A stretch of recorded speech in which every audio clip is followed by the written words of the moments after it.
Alhamdulillah. Wassalatu wassalamu ala Rasulillah Sayyidina wa maulana Muhammad ibn Abdullah wa ala alihi wa sahbihi wa man tabi'ahu wa mawalah. Ashhadu an la ilaha illallah wahdahu la sharika lah wa ashhadu anna sayyidana Muhammadan abduhu wa rasuluhu la nabiyya ba'dah. Allahumma salli ala sayyidina Muhammadin nabiyil ummi wa ala alihi wa sahbihi wa barik wa sallim. قال الله تعالى في القرآن العظيم وهو أصدق القائلين أعوذ بالله من الشيطان الرجيم يا أيها الذين آمنوا اتقوا الله حق تقاته ولا تموتن إلا وأنتم مسلمون. وقال تعالى في آية أخرى يا أيها الذين آمنوا اتقوا الله وقولوا قولا سديدا يصلح لكم أعمالكم ويغفر لكم ذنوبكم ومن يطع الله ورسوله فقد فاز فوزا عظيما. عباد الله أوصيكم ونفسي بتقوى الله وطاعته فقد فاز المتقون. Hadirin jamaah Jumat yang dimuliakan Allah Subhanahu wa taala. Kalau untuk kehidupan dirinya dia sudah cukup tinggal di istana yang megah dengan kehidupan yang mewah, tapi dalam lubuk hatinya yang paling dalam ada kegelisahan melihat Bani Israel yang tertindas semena-mena Fir'aun. Itulah yang dirasakan oleh Musa alaihissalam. Apa yang dilakukan oleh Fir'aun? Menindas Bani Israel yang berada di bumi Mesir, tepat sekarang saat ini Afrika Utara. Maka dalam hati tidak sabar melihat saudara sedang teraniaya, Musa mesti bangkit, tegak, bergerak dan berdiri. Semangat itu yang disebutkan dalam Al-Quran. Di awal-awal setelah Al-Fatihah banyak bercerita tentang Musa alaihi salam. Surah Al-Baqarah. Bahkan nama Al-Baqarah itu sendiri pun diambil dari bagian dari episode kehidupan Nabi Musa alaihi salam. Lalu kemudian setelah Musa alaihissalam, begitu juga yang dialami oleh Isa alaihissalam. Kalau hanya sekedar makan, minum, kehidupan, Isa sudah hidup tenang. Tapi dia tidak sabar melihat penderitaan yang dialami oleh Bani Israel. Tertindas oleh raja-raja Romawi. Tertindas pula oleh orang-orang yang menggunakan kekuasaan untuk mengambil hak fakir miskin. Maka pada saat itu bangkit semangat Isa alaihissalam. Semangat yang ada pada Musa turun kepada Isa. Bagaimana dengan khatamul anbiya wal mursalin Sayyidina wa maulana Muhammad sallallahu alaihi wasallam? Dalam kehidupan pribadinya dia sudah punya istri, menikah dengan Khadijah, keluarganya tenang, sakinah mawaddah warahmah, bisnisnya lancar, kehidupannya tidak kurang satu apapun. Tapi ada dalam lubuk hati yang paling dalam, tak sampai hati melihat hamba sahaya diperbudak, diperjualbelikan, padahal mereka juga manusia, hamba Allah. Maka pada saat itu bangkit semangat ingin membebaskan manusia minaz zulumati ila nur, dari kegelapan kepada terang cahaya. Benderangnya nur, min zulumatil jahli ila nuril ma'rifah, menyelamatkan umat dari gelapnya kebodohan, kejahilan kepada cahaya ilmu pengetahuan. Tak sabar hati baginda melihat bagaimana perbuatan yang dilakukan terhadap Bilal bin Abi Rabah, Miqdad bin Aswad, Salman Al-Farisi. Maka kemudian bangkit pergolakan perjuangan. Apa yang terjadi pada Musa alaihissalam, itu yang dilanjutkan oleh Isa alaihissalam. Itu pula yang disempurnakan oleh Maulana wa syafi'ina Muhammad sallallahu alaihi afdalus salah wa azkas salam. La nabiyya ba'dah, tak ada nabi sesudah dia. La nabiyya wa la rasulah ba'dah, tak ada nabi dan rasul sesudah dia. Selesaikah perjuangan itu? Belum. Ulama-ulama kita dengan sawah yang terhampar luas, dengan pondok pesantren yang mereka miliki, keluarganya tenang. Mengapa mereka masuk hutan, keluar hutan, meninggalkan pondok pesantren? Mereka anti kemapanan, senang zahir mereka, tapi dalam lubuk hati yang paling dalam Mereka tidak senang terhadap perbuatan Belanda. Mereka tidak ridha bumi ini dirusak oleh penjajah. Itulah yang membuat mereka bangkit. Bangkit Pangeran Diponegoro, bangkit Sultan Hasanuddin, bangkit semua yang berjuang atas nama Allah. Mereka berteriak, tubuh mereka yang rapuh, jiwa mereka tetap kokoh dan kuat, karena mereka bersandar kepada Dia, Allah, la ilaha illa huwa, Allah Al-Azizul Jabbar, Allah Al-Wahidul Qahhar. Allah, bersandar kepada Allah, bersandar kepada batang yang tegak, bersandar kepada jiwa yang rapuh, maka akan tumbang. Tapi bersandar kepada Dia, Allah Subhanahu wa taala. Negeri ini merdeka karena semangat kenabian, semangat Nabi Musa, semangat Nabi Isa, semangat Nabi Muhammad sallallahu alaihi wasallam, yang dilanjutkan oleh mereka. Al-ulama warathatul anbiya. Ulama yang memerdekakan negeri ini, ulama yang menggerakkan semua lini-lini masyarakat. Santri bangkit melawan perjuangan, berani tak membuat cepat mati, takut tidak membuat lama mati. Semangat keberanian melawan penjajah tidak membuat mereka takut dan kecut, dan membuat mereka takut bersembunyi juga tidak.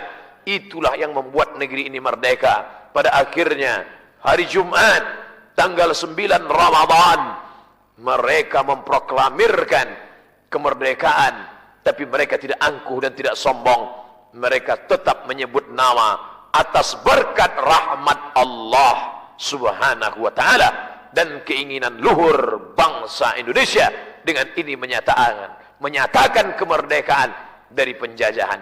Agama Islam mengajarkan kita menyembah manusia, menyembah hamba, salah, menyembah benda tidak benar, menyembah benda penguasa haram. Tapi kemudian umat Islam dikeluarkan min ibadatil ibad ila ibadati rabbil ibad. Menyembah hamba, dikeluarkan manusia dari menyembah hamba kepada menyembah Rabbul ibad, Tuhan, Rabb yang mencipta, yang memberi rezeki, yang mengatur segala hamba di atas muka bumi Allah. Hari ini kita mesti ingatkan generasi mendatang bahwa ini kemerdekaan bukan hadiah, ini bukan gratis percuma, ini adalah perjuangan. Tetes darah, peluh dan air mata mereka tak dapat ditebus. Oleh sebab itu, kalau ada umat Islam merayakan kemerdekaan dengan perbuatan maksiat, dengan perbuatan dosa, dengan rezeki yang halal, tapi kemudian yang dilakukan perbuatan bercampur aduk laki-laki dengan perempuan, tergabung di sana perbuatan judi, ada pula di dalamnya merusak akidah. Menetes air mata mereka, andai mereka masih hidup bersama kita, betapa mereka, perjuangan mereka tak dihargai, tak dihormati, betapa perjuangan mereka disia-siakan. Mengisi kemerdekaan dengan ibadah, mengulangi momen kebahagiaan itu dengan banyak berzikir, mengingat Allah, bersyukur kepada Allah. La in syakartum, kalau kamu syukuri nikmat kemerdekaan ini, la azidannakum, maka akan aku bukakan pintu-pintu rahmat dan keberkahan. Walau anna ahlal qura amanu, seandainya penduduk negeri ini amanu, beriman, wattaqau, bertakwa. Allah tak minta banyak. Allah tidak perlu harta kita, Allah tidak perlu nyawa kita, Allah tidak perlu mata, telinga, kaki kita. Yang diminta Allah hanya dua. Walau anna ahlal qura amanu, seandainya mereka beriman, percaya kepadaku, wattaqau, tapi setelah percaya jangan hanya tinggal percaya, wattaqau, takut mereka melakukan dosa karena aku. Kalau itu mereka lakukan, la fatahna alaihim, akan kami bukakan untuk mereka barakatin. Allah tidak katakan barakatan, berkah, tapi Allah katakan barakatin. Barakah tanam-tanaman, barakah lautan, barakah sungai, barakah buah-buahan, barakah manusia, barakah generasinya, barakah ulamanya, barakah rumahnya, barakah hartanya, barakah nyawanya, barakah hidupnya, barakah matinya. Barakatin, akan kami bukakan pintu barakah-barakah minas sama, dari langit, wal ard, dari bumi. Walakin kadzabu, tapi kalau mereka mendustakan ayat-ayat kami, mereka tinggalkan agama kami, mereka tinggalkan kitab suci kami, fa akhadnahum, kami cabut nikmat keberkahan itu, bima kanu yaksibun, akibat dari perbuatan mereka. Kalau ada yang masuk neraka bukan karena Allah tak sayang padanya, kalau ada yang masuk neraka bukan karena Allah benci, Allah tidak pernah menganiaya hamba walaupun sebesar biji sawi, tapi mereka dianiaya, diazab, disiksa karena perbuatan mereka sendiri. Tangan mencincang, bahu memikul. Apa yang ditanam, itu yang akan dituai. Apa yang disemai, itu yang akan dipanen. Manusia diajarkan makhluk yang bertanggung jawab. Oleh sebab itu, kalau ada umat Islam merasa ini kemerdekaan hanya hadiah biasa saja, kenanglah kembali sejarah masa lalu, masa silam. Halaka mur'un lam ya'rif qadrahu. Celaka. Siapa itu celaka? Yang celaka bukan orang yang sakit, yang celaka bukan orang yang miskin. Yang celaka adalah halaka mur'un lam ya'rif qadrahu, orang yang tidak tahu siapa jati dirinya, orang yang tidak menghormati pejuang bangsanya, orang yang tidak mengetahui sejarahnya. Akhirnya dia merasa ini hanyalah hari-hari yang berputar begitu saja, tanpa terasa sudah 73 tahun lamanya. Wa tilkal ayyamu nudawiluha bainan nas. Mana mereka yang dulu berjuang? Wala taqulu liman yuqtalu fi sabilillahi amwat. Jangan kau katakan mereka mati. Mereka mati, mereka dimakan cacing tanah. Wala taqulu liman yuqtalu fi sabilillah. Jangan kau katakan mereka yang berjuang fi sabilillah itu mati. Bal ahya. Mereka hidup, walakin la tash'urun, tapi kalian tak mampu merasakan kehidupan mereka. Dalam ayat yang lain Allah katakan, bal ahya, mereka hidup. Inna rabbihim yurzaqun, mereka hidup bersama Allah dan mereka mendapatkan rezeki. Ruh mereka berada dalam dalam perut burung berwarna hitam. Paruh burung itu membawa mereka terbang ke sana kemari, hijau di dalam surga. Yang disebutkan oleh Imam Ibn Qayyim Al-Jauziyah dalam kitab Ar-Ruh, betapa ruh mereka sudah masuk surga. Tidak terasa bagaimana keluarnya ruh dari jasad, tidak terasa bagaimana mereka terbang kian kemari. Mereka yang mati syahid itu, ruh mereka keluar dari jasad, sementara yang lain mati seperti tebasan pedang di tempat yang sama beratus kali. Ada yang mati seperti kambing yang dikulit hidup-hidup. Ada yang mati seperti mata kail pancing ditarik dari kulit yang basah. Tapi mereka tersenyum, mereka menjemput kematian. Saat malaikat maut datang mencabut nyawa mereka, ruh itu keluar hanya kalqas, seperti cubitan pada kulit tangan yang lembut. Mereka tidak merasakan sakaratul maut, mereka tidak merasakan azab kubur, mereka tidak merasakan hisab. Dan mereka sudah berada di dalam surga sebagai kehormatan yang diberikan Allah Subhanahu wa taala. Menetes air mata saat ziarah ke makam pahlawan. Sebenarnya yang kau tangisi siapa? Kau menangisi mereka? Untuk apa kau tangisi mereka?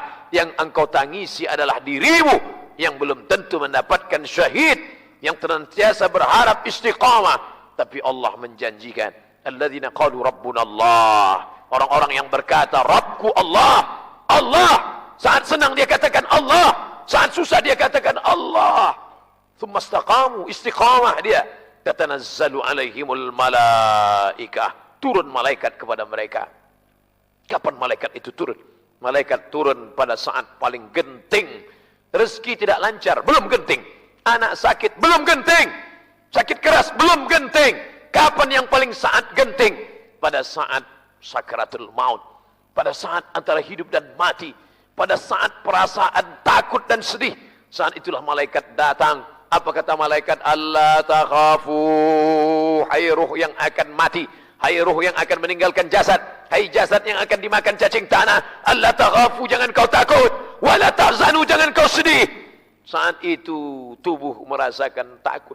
Takut meninggalkan anak, takut meninggalkan menantu, takut meninggalkan bisnis, takut meninggalkan dunia, takut meninggalkan jamaah. Saat itu merasa sedih, sedih meninggalkan anak menantu, sedih meninggalkan handai tolan, sedih meninggalkan semua yang ada di dunia.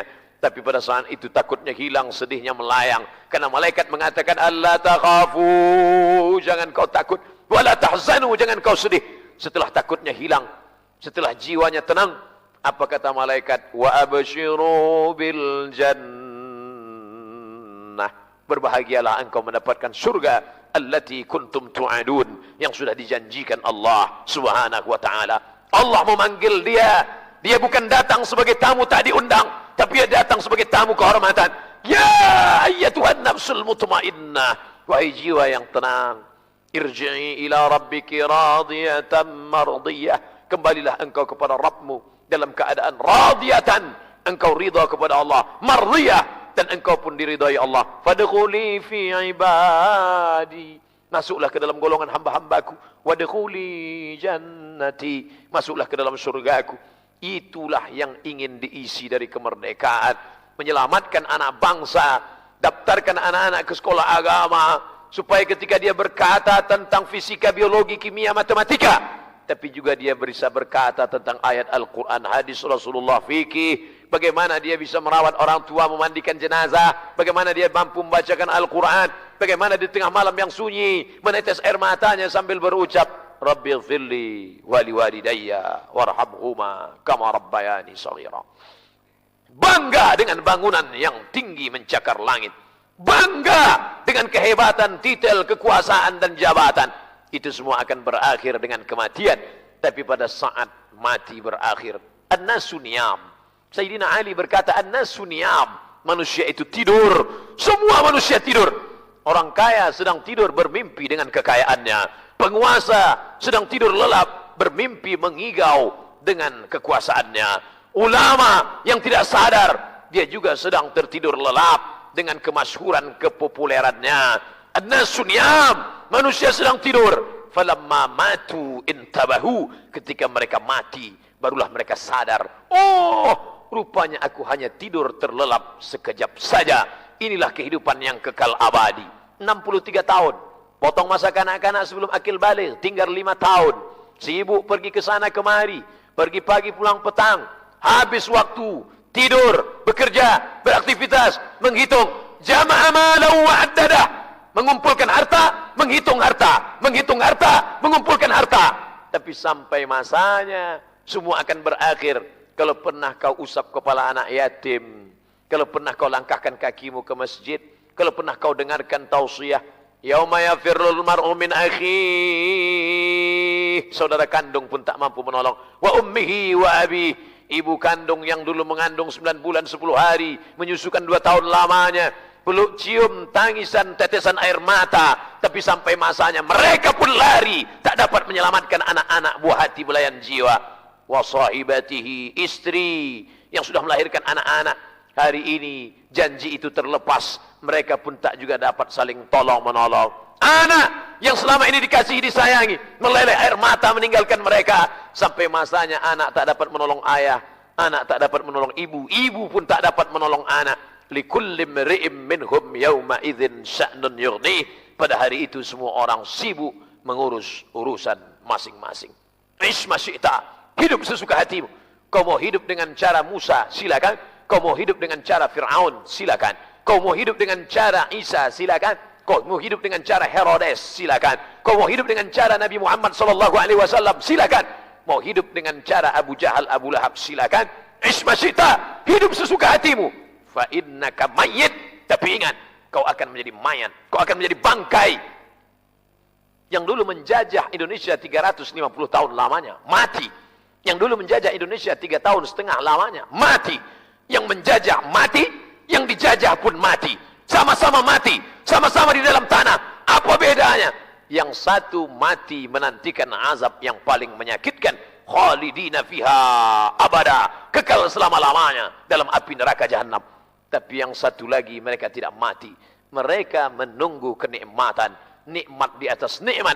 A'adatu li'ibadiyas salihin, aku sediakan untuk hamba-hambaku yang saleh. Mala a'yunun ra'at, tak pernah ditengok mata, wala udhunun sami'at, tak pernah didengar telinga, wala khatara ala qalbi bashar, tak pernah terlintas di hati manusia. Kemerdekaan bukan hadiah, kemerdekaan direbut dengan teriakan Allahu Akbar. Yang sudah diteriakkan Allahu Akbar tak boleh dilepas dengan hawa nafsu. Innallaha ashtara minal mu'minina anfusahum, Allah sudah membeli jiwa orang beriman. Jiwamu, nyawamu, hartamu, jasadmu sudah kau jual. Siapa yang membelinya? Allah. Allah yang sudah membelinya. Barang yang sudah dijual tidak boleh dijual 2 kali. Hanya pengkhianat yang menjual barang 2 kali. Nyawamu sudah kau jual untuk Allah, hartamu sudah kau jual demi Allah. Dengan apa kau dibalas? Dengan surga. Dengan surga. Inilah perniagaan yang paling rugi. Betapa kenikmatan surga. hanya kau beli dengan nyawamu yang tak seberapa, dengan hartamu yang tak terkira. Tapi Allah Rahman, Rahim, dia sudah membelinya. Dia sudah beli nyawamu, dia sudah beli hartamu, dia sudah beli anakmu. Maka yang sudah dibeli, jangan kau jual sekali lagi. Barakallahu li wa lakum fil Qur'anil azim. ونفعني وإياكم بما فيه من الآيات والذكر الحكيم وتقبل مني ومنكم تلاوته إنه هو الغفور الرحيم.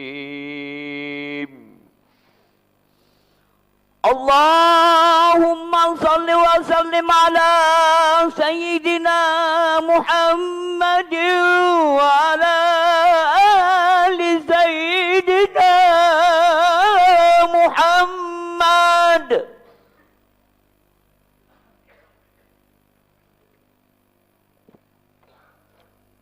الحمد لله الذي بنعمته تتم الصالحات، والصلاة والسلام على سيد السادات وعلى آله وأصحابه أهل الفضائل والكرامات. أشهد أن لا إله إلا الله وحده لا شريك له، وأشهد أن سيدنا محمدا عبده ورسوله وصافيه من خلقه وخليله، أدى الأمانة وبلغ الرسالة ونصح للأمة وتركنا على المحجة البيضاء ليلها كنهارها لا يزيغ عنها إلا هالك. قال الله تعالى في القرآن العظيم وهو أصدق القائلين: أعوذ بالله من الشيطان الرجيم، بسم الله الرحمن الرحيم، والعصر إن الإنسان لفي خسر إلا الذين آمنوا وعملوا الصالحات وتواصوا بالحق وتواصوا بالصبر. وقال تعالى في آية أخرى: إن الله وملائكته يصلون على النبي يا أيها الذين آمنوا صلوا عليه وسلموا تسليما. اللهم صل على سيدنا محمد وعلى آل محمد كما صليت على إبراهيم وعلى آل إبراهيم إنك حميد مجيد. اللهم بارك على محمد وعلى آل محمد كما باركت على إبراهيم وعلى آل إبراهيم إنك حميد مجيد. اللهم اغفر للمسلمين والمسلمات والمؤمنين والمؤمنات الأحياء منهم والأموات برحمتك يا أرحم الراحمين. ربنا اغفر لنا ذنوبنا ولمشايخنا ولأجنادنا ولمشايخنا ولمن سبقنا ولمن حضرنا ولإخواننا الذين سبقونا بالإيمان، ولا تجعل في قلوبنا غلا للذين آمنوا ربنا إنك رؤوف رحيم. اللهم انصر إخواننا المجاهدين المظلومين المستضعفين في فلسطين وفي رهيها وفي كل مكان ومن مشارق الأرض إلى مغاربها. اللهم اعز الإسلام والمسلمين واخذل الكفرة والمشركين ودمر أعداءك أعداء الدين. لا تدع لنا في مقامنا هذا وفي ساعتنا هذه ذنبا إلا غفرته، ولا هما إلا فرجته، ولا دينا إلا قضيته، ولا مسافرا إلا وصلته، ولا مريضا إلا شفيته، ولا ميتا إلا رحمته، ولا حاجة من حوائج الدنيا لك رضا ولنا فيها صلاح إلا قضيتها ويسرتها يا أكرم الأكرمين. اللهم ادفع عنا الغلاء والوباء والفحشاء والربا والزنا والمنكر ما ظهر منها وما بطن من بلدنا هذا خاصة ومن بلدان المسلمين عامة. عباد الله، أوصيكم ونفسي بتقوى الله وطاعته فقد فاز المتقون. إن الله يأمر بالعدل والإحسان وإيتاء ذي القربى وينهى عن الفحشاء والمنكر والبغي يعظكم لعلكم تذكرون. فاذكروا الله العظيم يذكركم واسألوه من فضله يعطكم ولذكر الله أكبر والله يعلم ما تصنعون.